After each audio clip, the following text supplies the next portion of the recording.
அஸ்ஸலாமு அலைக்கும் வரஹ்மத்துல்லாஹி வபரகாத்துஹு.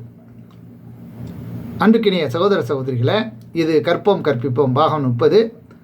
வறுமையை குறித்து அஞ்சாதீர்கள் என்று அல்லாஹ்வின் தூதர் ஸல்லல்லாஹு அலைஹி வஸல்லம் அவர்கள் சொல்லக்கூடிய ஒரு அருள்மொழி. இதை அபூ தர்தா ரலியல்லாஹு அன்ஹு அவர்கள் அறிவிக்கிறார்கள்.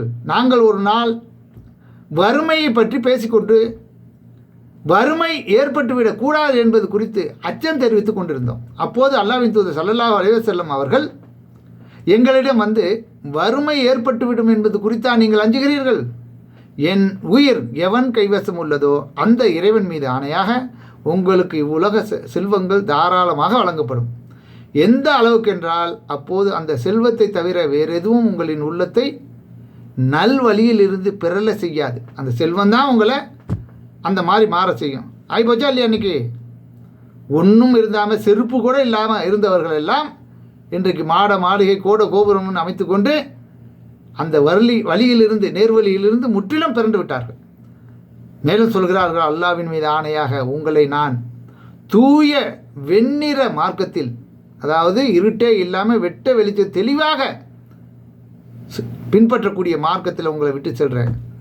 அதில் இரவும் பகலும் சமமானது ஆகும் என்று கூறினார்கள். அப்போ இரவு கூட இரவாக உங்களுக்கு காட்சியளிக்காது. பகலில் அவ்வளவு தெல்ல தெளிவாக வெட்ட வெளிச்சத்தில் மார்க்கத்தை தெளிவாக உங்களுக்கு கிளியராக விட்டு செல்கிறேன்னு சொல்லிட்டு போன இந்த மார்க்கத்தை கடந்த 50 வருடங்களாக ஏகத்துவவாதிகள் படாத பாடுபட்டு அல்லும் பகலும் எவ்வளவு கஷ்டங்களுக்கு ஆளாகி துன்பத்துக்கு ஆளாகியும் எடுத்து சொல்லி வந்து கொண்டே இருக்கிறார்கள் என்று வரை அல்லாஹ் அவர்களுக்கு அருள் புரிய வேண்டும். அது மட்டுமல்லாமல் இன்றைய சமூக வலைத்தளங்களில், ஃபேஸ்புக், வாட்ஸ்அப் போன்ற சமூக வலைத்தளங்களில் ஏராளமான சகோதரர்கள் தினமும் நூற்றுக்கணக்கான வசனங்கள், நூற்றுக்கணக்கான நபிமொழிகளை எடுத்து போட்டுக்கொண்டே இருக்கிறார்கள்.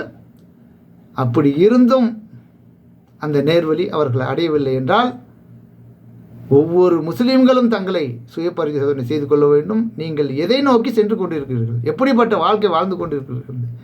இறைத்தூதர் ஸல்லல்லாஹு அலைஹி வஸல்லம் அவர்கள் இறுதி காலத்தில் மக்களில் ஆயுட்காலம் குறைந்துவிடும், நற்செயல்களும் குறைந்துவிடும், பேராசையின் விளைவாக மக்களின் மனங்களில் கருமித்தனம் உருவாக்கப்பட்டுவிடும், ஹர்ஜ் பெருகிவிடும் என்று கூறினார்கள். மக்கள் ஹர்ஜ் என்றால் என்ன அல்லாஹ்வின் தூதர் என்று கேட்டார்கள்.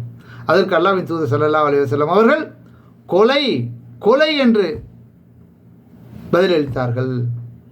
இதை புகாரில் நீங்கள் 6037வது ஹதீஸாக பார்க்கலாம்.